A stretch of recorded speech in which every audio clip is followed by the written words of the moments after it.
All right, so we're diving deep today into a movie that really messes with your head. And I know you had some specific scenes you wanted to unpack. Oh yeah, tons. There's so much going on beneath the surface. Like right from the very beginning, we get that scene with the captain bursting into the shop covered in blood, holding that busted out monkey toy. Oh, yeah. And the shopkeeper's like, what the heck happened to you? Right. But it's the captain's response that really gets you. It's almost like this sigh of relief when he says, "Thank God he's not doing anything." And then bam! Like right on cue, the monkey starts banging that tiny drum, and you just know something awful is about to happen. It's such a brilliant setup, It immediately establishes the rules of this curse in this visceral, terrifying way. Right. You link the drumming to death instantly. For sure, no question about it. It's like the captain's words were holding back this unseen force, and as soon as he says it out loud, boom, the danger is unleashed. It's so creepy. And then you've got the captain trying to destroy the monkey like he's desperate to stop it. Desperate. Right. He even tries to burn it. But there's this one detail that always gives me chills. It's his image of the monkey while it's burning. And it's described as laughing. Ugh, so disturbing. It's like it's not just an object, you know what I mean? It's like there's something truly evil behind it, something that even fire can't touch. Yeah. It's like this idea that maybe the curse is sentient or so ingrained that destruction is just a temporary setback. And then right before the time jump, we get the captain's last words, which are so ominous. He talks about leaving this huge problem for his children. Chilling. It makes you think, was he talking about the monkey itself or something more? Right, like maybe this curse is hereditary. It's this unsettling idea of something being passed down through generations, a burden that children are destined to inherit. Then we fast forward to 1999 and we meet the captain's twin sons, Hel and Belle. Their father's gone, shrouded in mystery, and their mom doesn't talk about him much. Of course, these boys, being curious, start digging through their dad's old stuff. Classic move. You know they're gonna find something they shouldn't. Yeah, they find this box, and what's inside? The freaking monkey toy. You'd think it would have been destroyed, right? You would think. Ah. But there it is, defying all logic. And to top it off, there's a note. A note. What'd it say? Fill the key in this monkey and then see what happens. Wow. It's like the captain knew this would happen, like he was setting them up for this. Totally. It's almost like a challenge or a warning. This acknowledgement that the curse will likely continue with his sons. Belle, being the impulsive one, winds the key, right? But nothing happens. Silence. They must have thought it was a dud, just some broken old toy. But that false sense of security, you know it's not gonna last. Not a chance. And sure enough, things start to get weird. They head out with their mom to this restaurant. And on the way, Hel sees something that really freaks him out. What's that? He catches a glimpse of the monkey in the car with them. But he remembers packing it away at home. It's like this little blip of the uncanny. That would mess me up. Like, did I really see that? Right. It plants that seed of doubt. And then, at the restaurant, Hel hears it. The drumming. This faint but unmistakable sound of the monkey playing its drum. Oh no! I bet he knew something bad was about to happen. Yeah, he's freaking out on the inside. And then, completely out of the blue, a chef's knife goes flying across the room and kills their nanny. Just this awful freak accident. Oh my god, everyone else must have been stunned. Like, how did that even happen? Exactly. But for Hel, the timing, the sound of the drumming, he knows it's the monkey, it's the curse. So then, there they are at the nanny's funeral, and his mom is trying to be strong, talking about how life is unpredictable and all. But Hel, he can't accept it. He's so disturbed. He even goes and confronts the monkey, like it could give him some answers. Like, what, yelling at it? Yeah, like it's a person. Then Belle walks in, and Hel tries to explain everything about seeing the monkey in the car, the drumming, right before the accident. But of course, how does Belle react?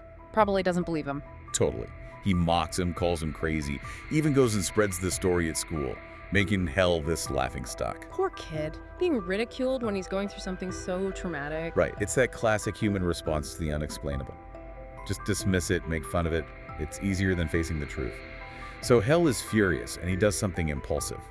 He goes home, winds up the monkey, and wishes harm on his brother in a fit of rage. Oh no, he's playing with fire. And almost instantly, their mom collapses in the kitchen and starts bleeding uncontrollably.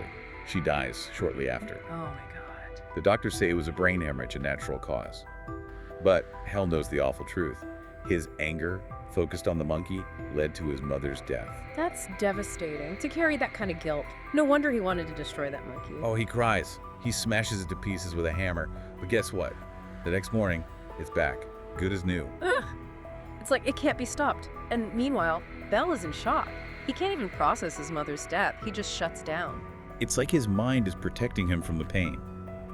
He doesn't even change out of his funeral clothes for days. So sad. It takes him going to live with their uncle for the reality to really hit him. And meanwhile, Hell is keeping this horrible secret, right? The guilt must have been eating him alive. It was.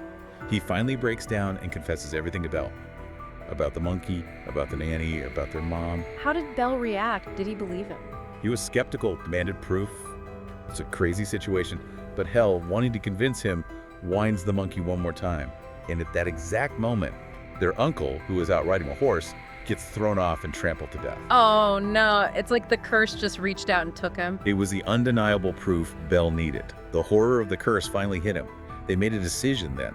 They had to get rid of that monkey. So they buried it, thinking that would finally stop it. And for 25 years, there's silence.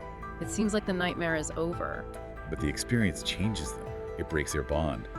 Hell, consumed by guilt, cuts off all contact with Gull. He wants to protect him, protect himself from the curse resurfacing.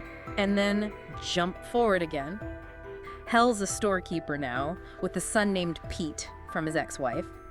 He's worried about losing custody, so these last few days with Pete mean the world to him. They're on a road trip, and suddenly, the curse rears its ugly head. Yeah, with their aunt, the woman who raised them after their parents died.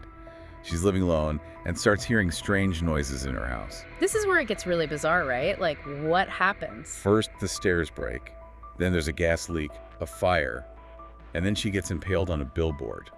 Like, talk about a run of bad luck. It's almost comical, but horrifyingly so. And what triggered this whole chain of events, the sound of the monkey's drum coming from the basement, the monkey that's supposed to be buried miles away. That is so messed up. Like, how does that even work? Meanwhile, Hell is having this vivid nightmare about his mom, all distorted, and the monkey, he wakes up terrified, and then the phone rings. It's Bell after all this time. And he drops the bomb, right? Yeah. That the monkey is back and it's killing again. What was Hell's reaction? He wants to run, hide, protect Pete. But Bell has a different idea. We don't know exactly what yet, but they clash, setting the stage for a showdown. Things escalate quickly. There's this freak accident at a motel pool. An air conditioner falls into the water, a girl gets electrocuted. Hell sees it and knows this is the monkey's work. It's like the curse is expanding, reaching out beyond those directly connected to the monkey or the brothers. Hell knows they need to get out of there fast. But Pete wants to see their aunt's old house, Hell's childhood home. So, reluctantly, he agrees. And that decision leads them right into the heart of danger. The house is being prepped for auction, and being there brings back all these memories for Hell.